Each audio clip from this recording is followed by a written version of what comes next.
Sir, ஆவடியில் ஒரு இளைஞர் காதல் திருமணம் செஞ்சு இந்த மாதிரி பொண்ணு அஃபேரில் இருக்குது, அதனால அது தாங்க முடியல அப்படின்னு சொல்லி அவர் அம்மாட்ட சொல்லிட்டு அவர் சூசைட் பண்ணிட்டாரு. எப்படி பார்க்குறீங்க இந்த மனைவி அல்லது காதலி விட்டு போராடும் போது அந்த கோபத்தில் கொலைகள் நடக்கிறது ரொம்ப சகஜம். கொலை பண்ணுவாங்க அந்த பெண்ணை.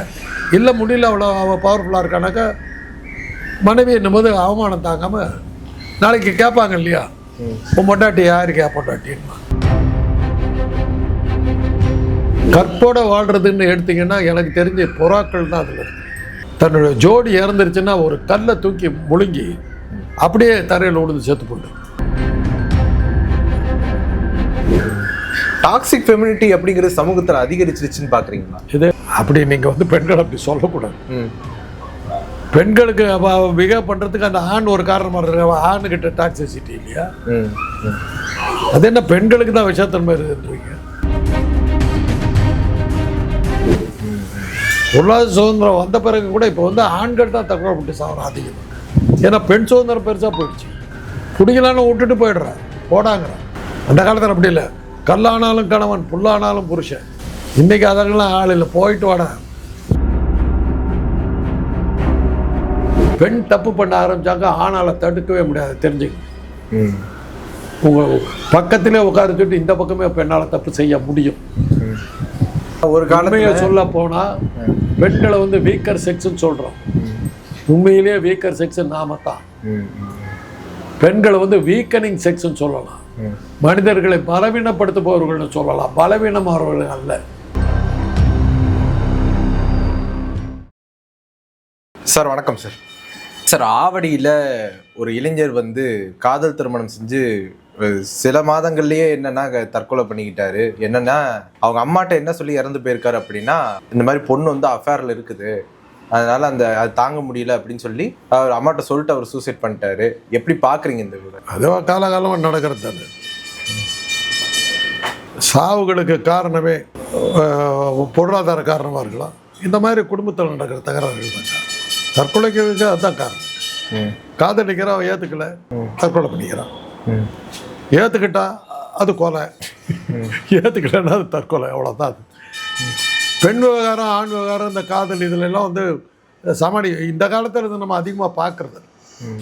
ஏன்னா அந்த சின்சியர் லவர்ஸ் நீங்கள் அந்த காலத்தில் நீங்கள் பார்த்தீங்கன்னா லைலா மஜ்னு, ரோமியோ ஜூலியட், அம்பிகாபதி அமராவதி அப்படின்னா என்ன அர்த்தம்? மற்ற காதலர்கள்லாம் அந்த அட்ஜஸ்ட் பண்ணிட்டு போயிட்டாங்க. இவங்க 3 பேர் தான் செத்து போனவங்க, வேறு யாருமே சாவலை.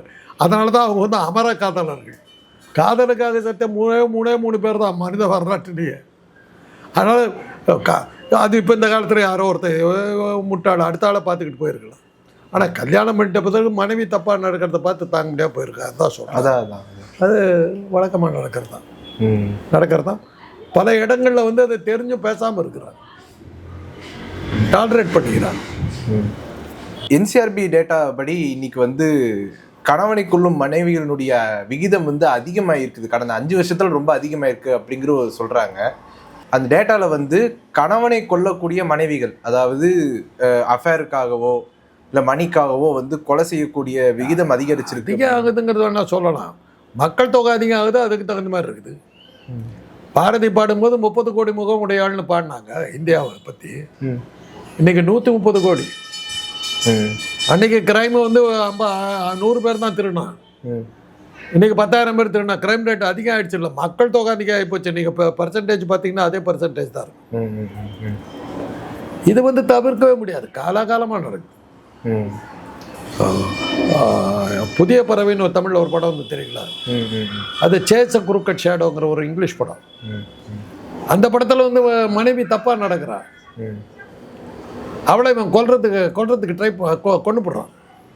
கொண்டுட்டு தான் கொல்லுலங்கிறதுக்கான என்னென்ன இதெல்லாம் உண்டோ அத்தனையும் தடயங்களை உருவாக்குறான், கண்டுபிடிச்சிட்றான். இங்கிலீஷில் பயங்கரமாக இருக்கும். அங்கே ஐரோப்பாவிலே அது நடக்குதுன்னும் போது, அது பெண்ணுரிமையை பேசுகிற அந்த பூமியிலே அது நடக்குதுங்கும் போது இங்கே அது சர்வசாதாரணம். ஒத்தல்லோ, ஷேக்ஸ்பியர், ஒத்தல்லோட டெஸ்டிமோனா அவருக்கு மனைவி மேலே சந்தேகப்பட்டு கொண்டுடுறான். இலக்கியங்களே அது தான். ராமையா சீதையை காட்டுக்கு அனுப்பிச்சா ஊர்ஜனங்க என்ன சொன்னாங்க? 14 வருஷம் சும்மா இருந்திருப்பாளான்னு கேட்டாங்க. இவன் யோக்கியமான கணவனாக இருந்தாக்க என் மனைவி நான் நம்புறேன்னு சொல்லியிருக்கணும். ஊர் ஜனங்க சொன்னாங்கன்னு சான்ஸ் கிடைச்சி தோர்த்துக்கிட்டான். ராமாயணமே தானே, சந்தேகத்தில் வரும் தான். ஆனா இது வந்து எக்ஸ்ட்ரா மேரிட்டல் அஃபேர் பிரச்சனை தானே சார் இது? ராமாயணத்துல எக்ஸ்ட்ரா மேரிட்டல் தானே. ராவணன் சொந்தக்காரன், ராவணனோட ஜாலியாக இருந்தப்பாங்கிறது தானே கேள்வி. அதனால் இது வந்து தாங்க முடியாதுங்க. மிருகங்களுக்குள்ளாரையே பார்க்கலாம். நீங்கள் ஒரு பொட்டை நாயை இன்னொரு வேற ஒரு நாய் வந்ததுன்னா அந்த அண்ணா அந்த ஜவுளியாக இருக்கிற நாய் அது விடவே விடாது. கற்போட வாழ்கிறதுன்னு எடுத்திங்கன்னா எனக்கு தெரிஞ்ச புறாக்கள் தான் அதில் இருக்குது. கற்போட இருக்கிறது புறாக்களாக தான் இருக்க முடியும். தன்னுடைய ஜோடி இறந்துருச்சுன்னா ஒரு கல்லை தூக்கி முழுங்கி அப்படியே தரையில் விழுந்து செத்து போய்டும். மண்டை அடிபட்டு செத்து போய்டும். தன்னுடைய ஜோடி இறந்துச்சுன்னா, ஆண் ஜோடியோ பெண் ஜோடியோ இறந்துச்சுன்னா அது அடுத்த நிமிஷம் அது தற்கொலை பண்ணிக்கும். கற்போடு இருக்கிற ஒரே இனம் எனக்கு தெரிஞ்சு புறா இனமாக தான் இருக்கும். அதனால தான் பாடல்களில் புறாக்களை வச்சு பாடுறதெல்லாம் அதனால தானே. அப்போ அது தெரியாது, புறாக்களுடைய ஹேபிட் இது. அது தற்கொலை பண்ணிக்கிறது அது டெக்னிக் பாருங்கள். நல்ல பெரிய பலமான ஒரு கல்லை எடுத்து முழுங்கிட்டு அப்படியே நேராக தரையில் வந்து அந்த கல் வந்து தொண்டைக்குள்ளே இருக்கும்போது அடிக்கும் போது மூளை செதறி செத்து போகுது. தற்கொலை பண்ணிக்கிறது அதுக்கு தெரியும். ஆக அப்படி பார்த்தீங்கன்னா கற்போடு இருக்கிற ஒரே இனம் எனக்கு தெரிஞ்சு புறா இனம் ஒன்று தான். மனைவி அல்லது காதலி விட்டு போராடும் போது அந்த கோபத்தில் கொலைகள் நடக்கிறது ரொம்ப சகஜம். கொலை பண்ணுவாங்க அந்த பெண்ணை. இல்லை முடியல, அவள் பவர்ஃபுல்லாக இருக்கானாக்கா மனைவி என்னும்போது அவமானம் தாங்காமல் நாளைக்கு கேட்பாங்க இல்லையா, உன் பொண்டாட்டி யாருக்கு பொண்டாட்டின்னா எவனோ ஒருத்தன் சொல்லுவான், நீ என்னப்பா என்ன உன்னை பற்றி தெரியாதா அப்படின்னு.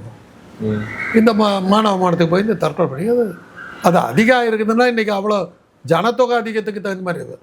அந்த காலத்தில் எவ்வளோ விழுக்காடு தற்கொலை பண்ணிட்டாங்கன்னு பாருங்கள். இப்போ பாருங்கள், விழுக்காடு ஒன்றா தான் இருக்கும், நம்பர் தான் ஜாஸ்தியாக இருக்கும். டாக்ஸிக் ஃபெமினிட்டி அப்படிங்கிறது சமூகத்தில் அதிகரிச்சிருச்சுன்னு பார்க்குறீங்களா? இது அப்படின்னா அதாவது பெண்கள்கிட்டே இருக்கக்கூடிய டாக்ஸிசிட்டி அது ரொம்ப அதிகமாயிருச்சுன்னு பார்க்க புரியல. எனக்கு அது அர்த்தமே புரியல. அதாவது இந்த மாதிரி எக்ஸ்ட்ரா மேரிட்டல் அஃபேரை வந்து இப்போ இன்னைக்கு இப்போ பண்ணக்கூடிய பெண்கள் அதிகரிச்சிருக்காங்கன்னு என்சிஆர்பி டேட்டா வந்து சொல்லுது. அப்படிங்கிறப்ப பெண்கள்கிட்ட இருக்கக்கூடிய டாக்ஸிசிட்டியை அதாவது சரிப்படுத்தவோ இல்லை அதை நெறிப்படுத்தவோ இல்லாமல் டாக்ஸிசிட்டிங்கிறவங்களும் அதுக்கு எனக்கு அர்த்தம் புரியல. இப்போ இன்னைக்கு கேட்கறதுக்கு அர்த்தம் எனக்கு புரியல. இல்லை சார், டாக்ஸிக் ஃபெமினிட்டினா பெண்கள்கிட்ட இருக்கக்கூடிய அந்த விஷத்தன்மை ஜாஸ்தியாச்சான்னு கேட்குறேன் நான்.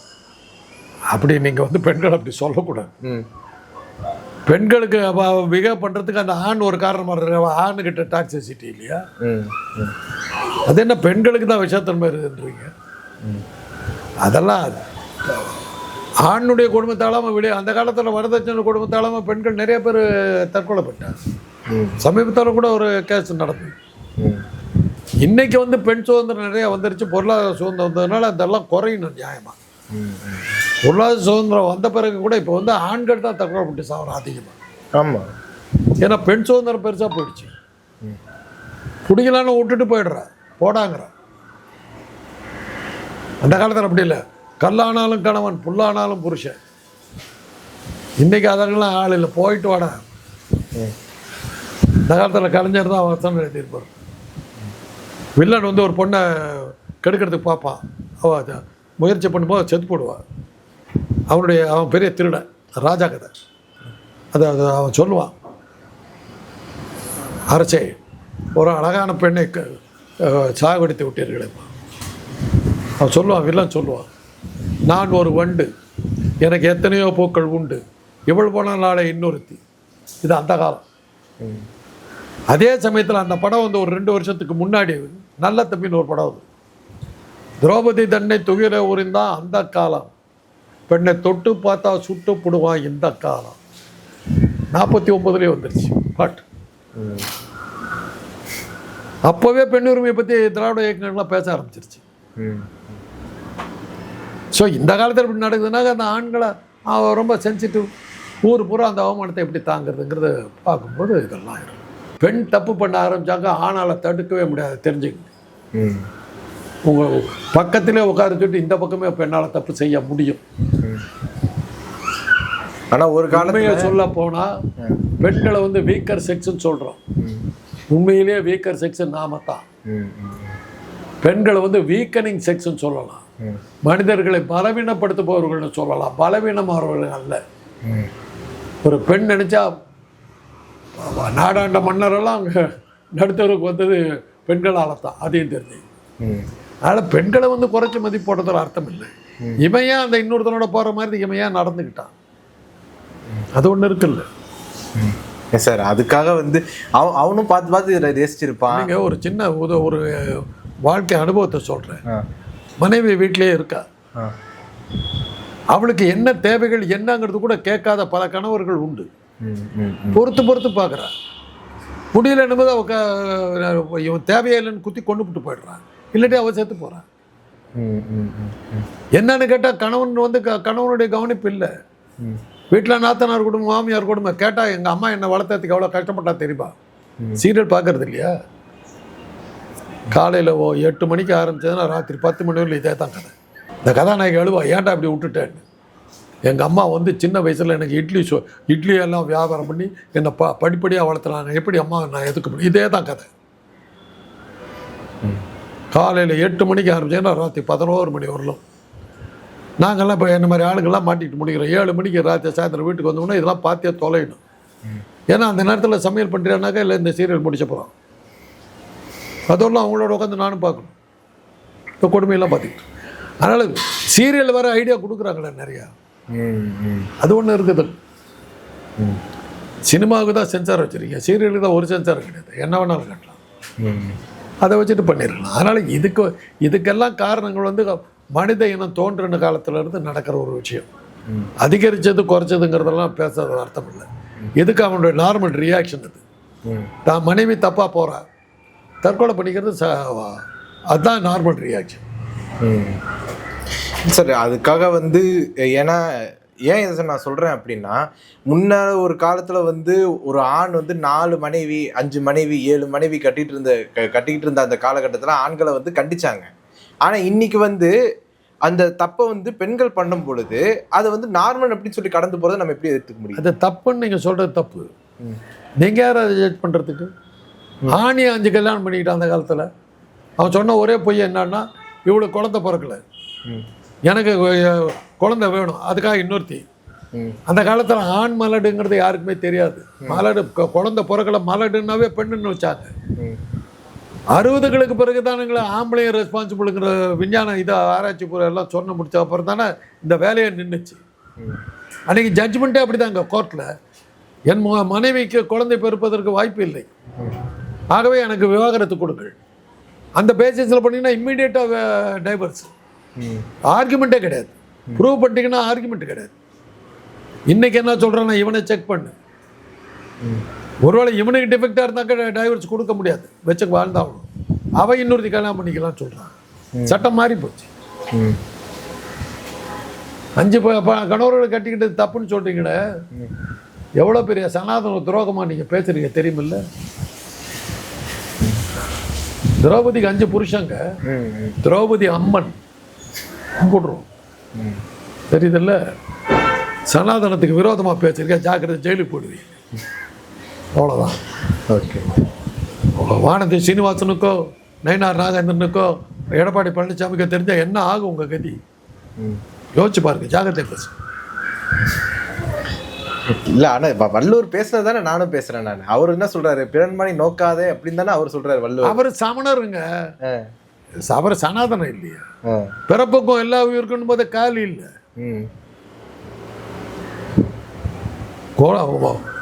மனுவாதி குலத்துக்கு ஒரு நீதி, ஒவ்வொரு ஜாதிக்கு ஒரு நியாயம். நீங்கள் பிராமணனாக இருந்தால் கொலை பண்ணால் உங்களுக்கு தண்டனை கொடுக்கூடாது, தெரியுமில்ல. அதுதான் மரணாசனம். பிறப்புக்கும் எல்லா உயிருக்கும் போது நீங்கள் திராவிட இயக்கத்துக்கு வந்துட்டீங்க, திராவிட கலாச்சாரத்துக்கு வந்துட்டீங்க. யாதும் ஊரும் யாரும் கேள்வி இருந்தாக்க நீங்கள் திராவிட இயக்கத்துக்கு வந்துட்டீங்க. அதனால் அதை பற்றி சமதர்மம் சமூக சமத்துவம் பேசினாவே நீங்கள் வந்து சனாதனத்துக்கு எதிரி, விரோதி, மோடிக்கு விரோதி, அமித்ஷாவுக்கு விரோதி, பழனிசாமிக்கு விரோதி, நயினார் நாகேந்திரனுக்கு விரோதி, இங்கே இருக்கிற 3% பத்திரிகைகளுக்கெல்லாம் நீங்கள் விரோதி. அதனால தான் நான் நான் சொல்றேன் என்னன்னா வந்து அடுத்தவருடைய மனைவியை நோக்கிறதுங்கிறது ஒரு தவறான விஷயமா பார்க்கப்படலையா? அந்த விஷயத்தையே நீங்க அவர் வள்ளுவர் எப்படி சொல்லியிருக்காருங்கிறத பாருங்க. பிறன்மனை நோக்கா பேராண்மையாளன். சாதாரண ஆம்பளையால முடியாது, அவனுக்கு அவ்வளோ ஸ்ட்ரென்த் இருந்தால் தான் முடியும். ஆக அதை தவிர்க்க முடியாதுங்கிறத இன்டைரக்டாக சொல்லிட்டார். போய் அவங்க இருக்காங்க பேசக்கூடாது. என்ன சொல்கிறேன்னா, ஒரு அழகாக ஒரு பொண்ணு ரோட்டில் போகிறான்னு வச்சுக்க, யாருமே அவளை பார்க்கலன்னா அவள் வீட்டில் போய் என்ன நினைப்பான்னா, இவ்வளோ அழகாக போகிறோம் ஒரு பையன் நம்மளை சைட் அடிக்கலாம், அவளுக்கு சோகம் வந்துடும். நீ ரொம்ப நல்லா இருக்கன்னா கூட வாயை மூடு அப்படின்ட்டு போகிறதுக்கு அந்த காலத்தில். இப்போ என்னென்னா கொஞ்ச தூரம் போய் நம்மளை ரிச்சா முடியா மகிழ்ச்சி இயல்புங்க. என்னத்துக்கு அவ்வளோ ஸ்டைலாக ட்ரெஸ் பண்ணிட்டு வர்றேன், 4 பேர் பார்க்கணும். என்னத்துக்கு காலையில் ஷேவ் பண்ணிட்டு ட்ரிம்மா முஷெல்லாம் இது பண்ணிட்டு என்னது போடுற, 4 பேர் பார்க்கணும், கவர்ச்சியாக இருக்கணும். பூ எங்க அவ்வளோ அழகாக பூக்குது, வண்டை இழுக்கணும். இல்லாட்டி பூ ஏதோ காட்டுத்தனமாக இருக்கலாம் இல்லை. ஸோ அந்த ஜீவன்களுக்கே அழகை காட்டி மயக்கணும்னு நினைக்கும் போது மனிதனையாக இருக்க மாட்டாங்க. அதனால் இதெல்லாம் வந்து நம்ம தப்பு சொல்ல முடியாது. தப்புங்கிறதே இல்லை, இதை தான் மனித வாழ்க்கை. இதெல்லாம் சேர்ந்தது தான் மனித வாழ்க்கை. உங்களுடைய நேரத்தை ஒதுக்கி எங்களோட கருத்தில் பந்தமைக்கு நன்றி சார்.